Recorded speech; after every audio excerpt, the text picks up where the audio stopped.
Oke, kita akan langsung bahas hal ini bersama dengan dua orang narasumber yang sudah bergabung bersama kami. Ada Sony Hari B. Harmadi, Ketua Bidang Perubahan Perilaku Satgas Penanganan COVID-19, dan juga Pak Diki Budiman, Epidemiolog Griffith University Australia. Selamat pagi semuanya, apa kabar? Salam sehat. Selamat pagi Mbak Vita, Mas Bayu. Assalamualaikum Pak Sony. Alhamdulillah.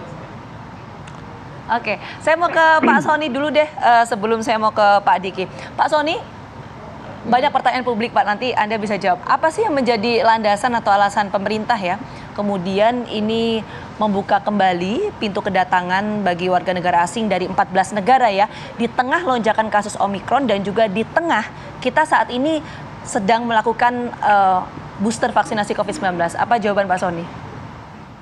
Ya Mbak Vita, jadi pemerintah selalu menerapkan evidence-based policy, ya, kebijakan penanganan COVID-19 berbasis data dan fakta. Jadi setiap kali membuat kebijakan, lihat datanya, lihat faktanya. Lalu kemudian yang kedua, ada 4 kebijakan berjenjang di dalam pengendalian COVID-19.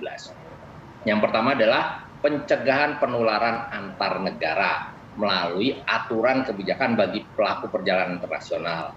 Yang kedua, pencegahan penularan antar daerah melalui kebijakan atau aturan bagi pelaku perjalanan dalam negeri. Yang ketiga, ya, pencegahan penularan dalam daerah melalui aturan PPKM level dan kebijakan pencegahan dalam komunitas melalui PPKM mikro atau posko desa, posko kelurahan. Nah, untuk pencegahan penularan antar negara sudah melalui kajian dan masukan para ahli, ya, bagaimana dengan perkembangan kasus di negara-negara tersebut, lalu bagaimana dengan karakteristik dari varian Omikron, ya, kemudian masa inkubasi dan seterusnya. Jadi dengan mempertimbangkan banyak hal tadi, kita juga melihat asas resiprokal di mana negara lain juga memberlakukan kebijakan yang serupa, sehingga tentu dibuat kebijakan-kebijakan yang menyesuaikan dengan kondisi yang ada, gitu Mbak Vita. Oke, Pak Sony, kalau memang Anda tadi sudah mengelaborasi ya soal landasan-landasannya, saya berangkat dulu ke pertama tadi Pak Sony. Pemerintah mengambil kebijakan berdasarkan fakta dan data soal Omikron ini. Nah, apa fakta dan data yang mungkin perlu diketahui publik sehingga bisa memahami gitu bahwa kebijakan ini bisa diambil saat ini?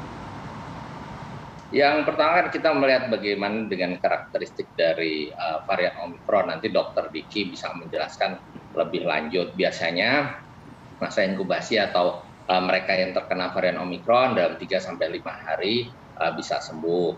Terus kemudian juga berdasarkan data, karena kan gini, kalau seseorang pelaku perjalanan internasional tadi itu menjalani karantina, dia kan harus melaksanakan PCR test yang pertama ketika baru datang, dan kedua sebagai exit test, jadi entry test dan exit test.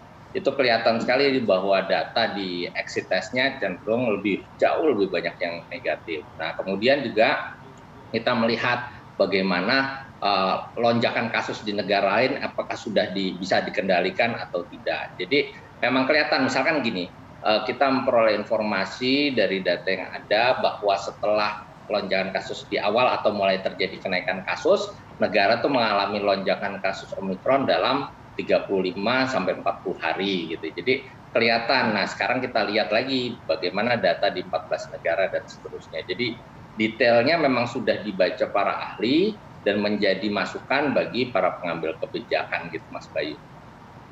Oke, baik. Saya geser ke Pak Diki. Pak Diki dari kajian epidemiologis, dengan pembukaan keran pintu masuk ya bagi warga negara dari 14 negara ini, dengan tadi pertimbangannya Pak Sony, kalau pandangan Anda gimana? Jadi untuk difahami ya bahwa kita ini Indonesia sebagai anggota WHO, kita punya kewajiban juga menaati ada yang disebut dengan International Health Regulation 2005.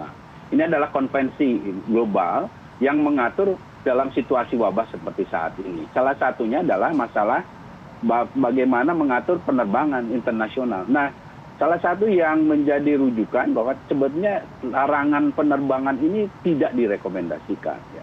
Kecuali pada kasus-kasus yang awal sekali, ya, yang misalnya di Wuhan waktu awal. Kalau cepat itu bisa, tapi sekarang ingat, Omikron ini sudah di 140 negara lebih bahkan.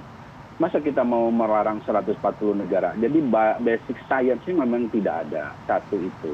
Kedua, tapi bukan berarti kita masuk terus tidak ada penguatan. Nah, ini yang penting oleh pemerintah, pastikan bahwa yang datang ke Indonesia ini sudah, kalau dulu misalnya 2 atau 3 kali 24 jam, sekarang 1 kali 24 jam PCR-nya.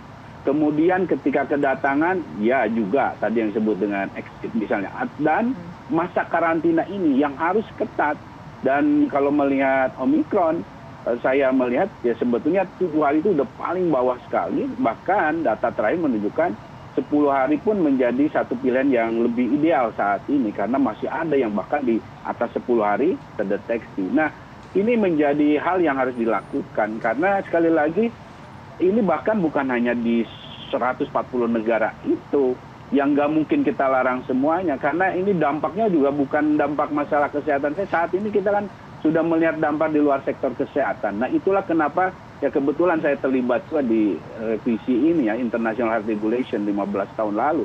Nah, ini yang kita harus melihatnya konteksnya, kalau pandemi ini udah bukan masalah kesehatan, apalagi tahun ketiga, sehingga pilihan kebijakannya adalah pilihan yang memang pasti ada risiko, itu ada, namun yang paling kecil risikonya bukan hanya untuk risiko kesehatan saya, tapi juga untuk sektor lain. Dan sekali lagi dalam sains ditunjukkan bahwa respon untuk setiap varian baru itu bukan masalah menutup pintu negara. Bahkan Australia nih, tempat saya ini sekarang 2 tahun nutup diri, Mas Bayu, Mbak Vita. Tapi sekarang dengan Omikron, sehari kasusnya 20.000 di sini saja. Baru di negara bagian ini. Australia kasusnya 100.000 sehari. Itu sama kalau di Indonesia kasusnya 1 juta sehari. Padahal 2 tahun nutup diri. Pintu perbatasan ditutup. Nah, ini hanya menunjukkan nggak bisa, nggak efektif. Tapi bukan berarti sekali lagi kita abai. Karena yang penting adalah di dalam negerinya. Bagaimana deteksinya, bagaimana 3T-nya, bagaimana 5M dan vaksinasi. Nah, ini yang harus diperkuat. Itu secara keilmuan ya, Mas Bayu. Oke, itu juga kan dibarengi dengan pembatasan ya, pengetatan mobilitas di dalam negeri. Nanti kita lebih lanjut bahas itu, tapi kami harus jeda terlebih dahulu. Apa kabar Indonesia Pagi akan kembali sesaat lagi.